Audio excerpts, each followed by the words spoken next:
ادھوری خواہش پارٹ 4۔ میں نے کہا چلو بعد میں امی سے بات کر لوں گا۔ پھر میں چلا گیا ریسٹ کرنے۔ اب میں بیڈ پہ سویا تو پنکھا چل رہا تھا، ہلکی ہلکی ٹھنڈی ہوا لگ رہی تھی۔ میرا جسم تھکان کی وجہ سے ویسے ہی چور تھا تو میری آنکھ لگ گئی۔ پھر پتہ ہی نہیں چلا رات کے 8 بھی بج گئے۔ رمشا مجھے اٹھانے کے لیے آئی تو میرا گاجر جاگ رہا تھا اور میری آنکھ کھل گئی۔ میں نے دیکھا رمشا میرے گاجر کو حسرت بھری نگاہوں سے دیکھ رہی تھی۔ اس کو پتہ ہی نہیں چلا کہ میری آنکھ کھل چکی تھی۔ پھر میں نے اس سے پوچھا، رمشا تم کب آئی؟ وہ مجھے کہنے لگی، شاہزین بھائی میں آپ ہی کو اٹھانے آئی تھی، کھانا تیار ہے، آپ کو نانو بلا رہی ہیں۔ رمشا مجھے یہ بتا بھی رہی تھی، کبھی وہ میری آنکھوں میں دیکھتی تو کبھی میرے گاجر کو۔ میں سمجھ گیا تھا کہ رمشا کے ذہن میں کیا چل رہا تھا۔ مجھے رمشا تو بہت ہی آسان ٹارگٹ لگ رہا تھا، لیکن اس سے پہلے میں نے اپنی امی کے ساتھ سکون لینے کا سوچا تھا۔ پھر میں نے کہا اچھا رمشا چلو میں آ رہا ہوں۔ پھر میں نے پوچھا رمشا رکو، امی جاگ گئی ہیں یا سو رہی ہیں؟ رمشا کہنے لگی، تمہاری امی تو سوئی ہی نہیں ہیں، ہم لوگ تو کب سے باتیں کر رہے تھے، تم ہی اتنے تھکے ہوئے تھے، تمہاری امی تو بالکل فریش لگ رہی تھی۔ میں نے کہا اچھا چلو تم، میں آتا ہوں۔ میں واش روم میں گیا، منہ دھویا اور باہر آیا۔ میری نانی کا گھر بہت بڑا تھا، لائن میں 4 کمرے بنے ہوئے تھے، ان کے سامنے برانڈا بھی بنا ہوا تھا اور برانڈے کے ساتھ ہی بڑا سا صحن تھا اور ایک بڑا سا گیٹ بھی لگا ہوا تھا۔ میرے ماموں کی گاڑی اندر کھڑی ہوئی تھی۔ صحن میں سب لوگ چارپائی لگا کے بیٹھے ہوئے تھے۔ میں باہر آیا تو ٹھنڈی ٹھنڈی ہوا چل رہی تھی، بڑا سکون آ رہا تھا مجھے گاؤں میں آ کے۔ میں نے آسمان کی طرف دیکھا تو تارے چمک رہے تھے۔ شہر میں عموماً اتنے تارے نظر نہیں آتے۔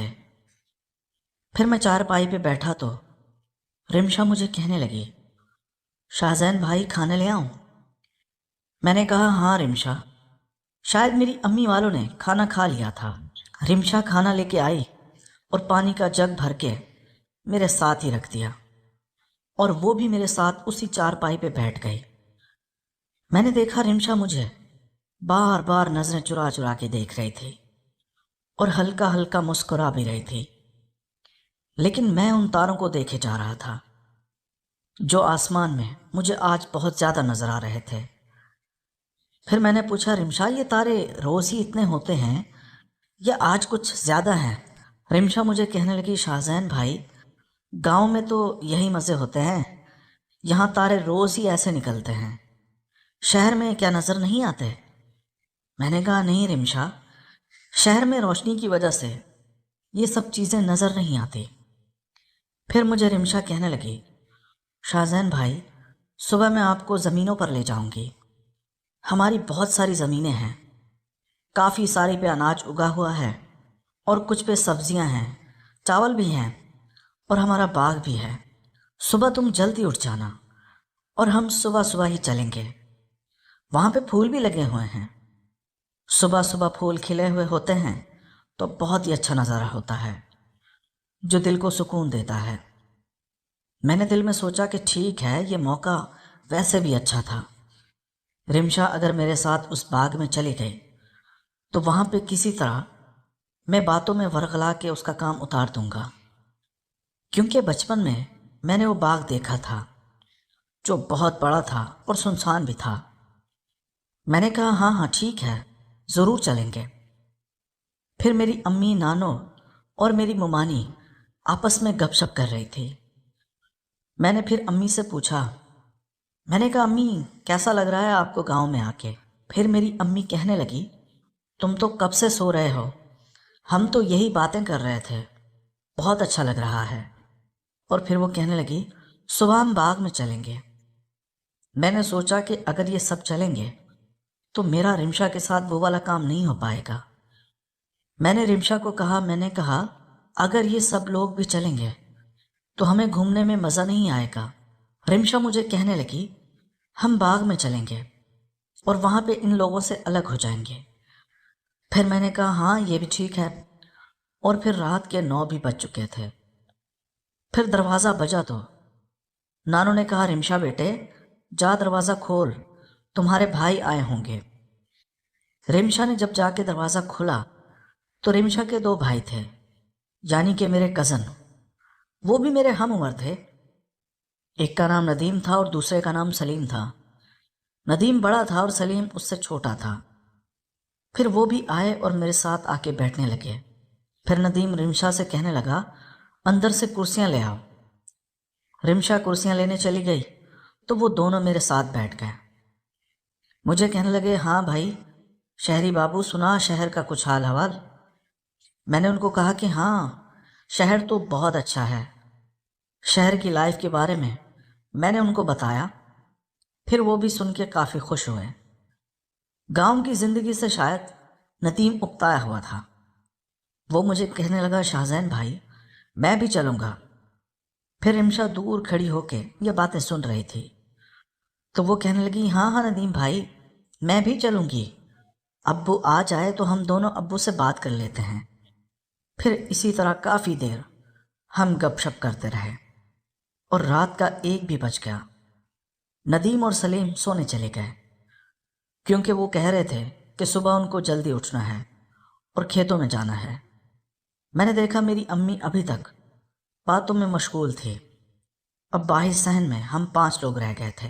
ایک رمشا جو کہ میرے ساتھ ہی میری چارپائی پہ بیٹھی ہوئی تھی، اور ہم سے تھوڑا فاصلے پہ میری نانو اور میرے ماموں کی بیوی اور میری امی، وہ آپس میں ہلکی ہلکی آواز میں باتیں کر رہے تھے۔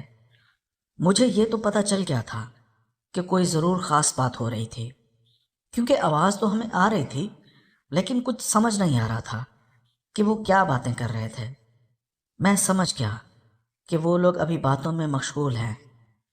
پھر میں نے رمشا سے کہا، میں نے کہا رمشا میں تم سے ایک پرسنل بات پوچھوں، تم مجھے بتاؤ گی؟ وہ کہنے لگی ہاں ہاں شاہزین بھائی پوچھو کیا بات ہے۔ میں نے کہا رمشا جب میں لاسٹ ٹائم گاؤں آیا تھا تم تو بہت چھوٹی تھی، لیکن اب تم جوان ہو گئی ہو اور خوبصورت بھی، تو یہاں پہ تم نے کوئی بوائے فرینڈ نہیں بنایا؟ وہ مجھے کہنے لگی ہائے اللہ شاہزین بھائی یہ آپ کیسی باتیں کر رہے ہیں، ہمیں گھر کے کاموں سے فرصت ہی کہاں ملتی ہے کہ ہم یہ کام بھی کریں، اور ویسے بھی مجھے لڑکوں سے دوستی رکھنے میں کوئی دلچسپی نہیں ہے۔ میں نے کہا یار رمشا ایسے کیسے ہو سکتا ہے، اب تم بھرپور جوان ہو، کیا تمہارا دل نہیں کرتا؟ پھر وہ مجھے کہنے لگی یہی سوال میں آپ سے بھی کر سکتی ہوں، آپ بھی تو اچھے خاصے نوجوان لڑکے ہو، آپ نے کوئی دوست نہیں بنائی کراچی میں؟ میں نے اسے کہا نہیں، لیکن ہاں میں کوئی ایسی دوست ڈھونڈ رہا تھا۔ اصل میں کراچی کی دوستی میں ایک مسئلہ ہے، جو شہر کی لڑکی ہوتی ہے وہ مخلص نہیں ہوتی، وہ کسی ایک بندے کے ساتھ ٹک کے نہیں رہتی۔ میری کوشش ہے کہ مجھے گاؤں سے ہی کوئی اچھی سی لڑکی مل جائے جو صرف میری ہو کے رہے، اور میں شادی بھی اسی سے کروں گا، وہ مجھ سے محبت کرے اور میں اس سے کروں گا۔ پھر رمشا کہنے لگی شاہزین بھائی سمجھو کہ آپ کی تلاش ختم ہو گئی۔ میں نے کہا کیا مطلب رمشا، تم کیا کہنا چاہتی ہو؟ پھر رمشا ہڑبڑاتے ہوئے بولی نہیں نہیں بس میں تو یہ کہہ رہی تھی کہ میں کوئی گاؤں میں سے اچھی سی لڑکی دیکھ کے تمہاری دوستی کروا دیتی ہوں۔ میں سمجھ گیا تھا کہ رمشا کیا چاہتی تھی، وہ اصل میں اپنے بارے میں ہی بات کر رہی تھی، لیکن پھر اس نے بات بدل دی اور ہلکے ہلکے مسکرا بھی رہی تھی۔ وہ ایک ہاتھ کو ٹیک لگائے ہوئے بیٹھی تھی تو میں نے آرام سے اپنا ہاتھ اس کے ہاتھ پہ رکھا۔ وہ ایک دم بوکھلا گئی، اپنا ہاتھ وہاں سے ہٹانے لگی تو میں نے دونوں ہاتھوں سے اس کا ہاتھ پکڑ لیا۔ میں نے کہا رمشا گھبراؤ نہیں، مجھے پتا ہے تم مجھے کیا بولنا چاہتی ہو، میں تمہارے دل کی بات سمجھ گیا ہوں، اصل میں بھی یہی چاہتا ہوں اب میں رمشا کو اپنی باتوں کے جال میں پھنسا رہا تھا۔ مجھے یہ تو پتہ چل گیا تھا کہ رمشا مجھے پسند کرتی تھی۔ میں جو بھی رمشا کو بات بولوں گا وہ گھر میں سے کسی کو نہیں بتائے گی۔ پھر میں نے اس سے کہا کہ رمشا، میں تمہیں اپنے دل کی بات بتاؤں؟ اگر تم وعدہ کرو کہ کسی کو بھی نہیں بتاؤ گی۔ اس نے آنکھیں اچکا کر مجھے دیکھا اور پھر کہنے لگی، ہاں شاہزین بھائی بتائیں۔ میں نے کہا رمشا، میں اصل میں گاؤں آیا ہی اسی وجہ سے ہوں۔ پھر وہ کہنے لگی، کس وجہ سے؟ میں نے کہا رمشا، میں تمہارے لیے ہی آیا ہوں۔ اصل میں تمہیں بچپن سے ہی پسند کرتا ہوں، اور تم مجھ سے قسم لے لو، میں نے تمہارے علاوہ اپنے دل میں کسی کو جگہ نہیں دی۔ میں جب سے جوان ہوا ہوں میں صرف تمہارے بارے میں ہی سوچتا ہوں۔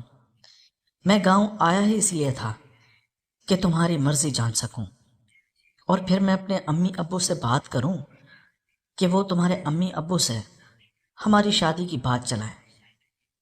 میں رمشا سے جھوٹ بول رہا تھا، میں صرف باتوں کے جال بن رہا تھا، لیکن میں یہ محسوس کر رہا تھا کہ رمشا سچ میں ایموشنل ہو گئی تھی۔ پھر وہ کہنے لگی، خدا کا شکر ہے شاہزین بھائی، اللہ نے تمہارے دل میں میری محبت ڈال دی ہے۔ میں تو نماز پڑھتی تھی، اور جب بھی قرآن پڑھتی تھی میں تو اپنی دعاؤں میں تمہیں ہی مانگتی تھی۔ شاہزین، تمہارے چہرے کے نقش اپنے ذہن میں بناتی تھی۔ میں جب سے جوان ہوئی ہوں میں نے بھی اپنا دل تمہیں ہی دیا ہوا ہے۔ شاہزین، تم بے فکر ہو جاؤ، بس تم اپنے امی ابو سے بات کرو، میں سجدہ شکر ادا کروں گی۔ اللہ نے تمہارے دل میں میری محبت ڈال دی ہے۔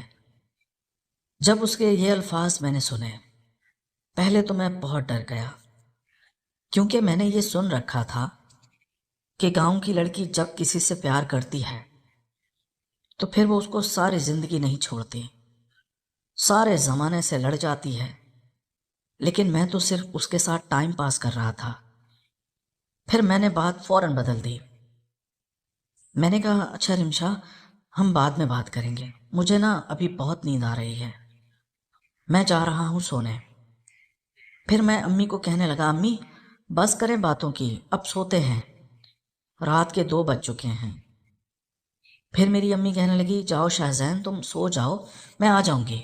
اب میں یہ سن کر اور بھی پریشان ہو گیا، کیونکہ میں تو سوچ کے بیٹھا تھا کہ آج اپنی امی کے ساتھ، اور میری امی مجھ سے یہ وعدہ کر کے بھی آئی تھی۔ پھر میں اپنے کمرے میں آ گیا تھا۔ 10 منٹ گزرے ہوں گے، میرے کمرے کا دروازہ ہلکا ہلکا کھلا۔ میں نے سمجھا شاید میری امی ہوگی، لیکن وہ تو رمشا تھی۔ وہ مجھے کہنے لگی، شاہزین تم جاگ رہے ہو؟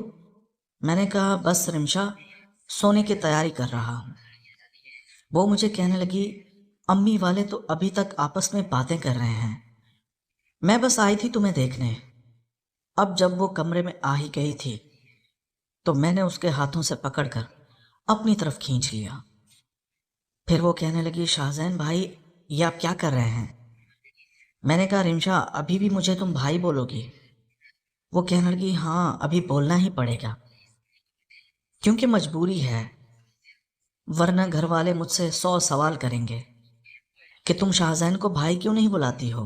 اور تمہیں تو پتہ ہے نا، میرے دونوں بھائی گاؤں کے ہیں، وہ تو موقع کی تلاش میں رہتے ہیں کہ کب میں کوئی غلطی کروں اور وہ مجھے سزا دیں۔ پھر میں نے اسے پکڑ کر کچھ باتیں کرنی شروع کی۔ وہ کہنے لگی، شاہزین بھائی اب تم سو جاؤ، میں جا کے تہجد کی نماز پڑھنے لگی ہوں۔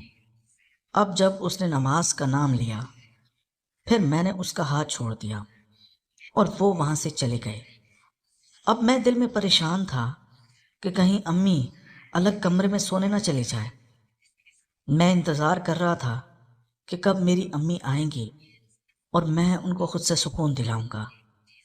پھر میں موبائل میں گیم کھیلنے لگا۔ اب رات کے 4 بھی بج چکے تھے۔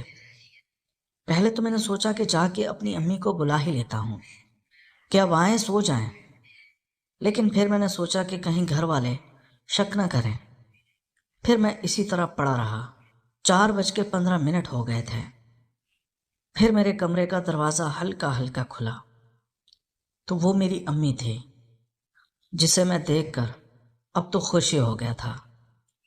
دوستو، اس کہانی کی اگلی قسط دیکھنے کے لیے اس چینل کو سبسکرائب کر لیجئے اور بیل کے آئیکن کو کلک کر لیجئے تاکہ نئی آنے والی قسط آپ کو جلد از جلد مل سکے۔ شکریہ۔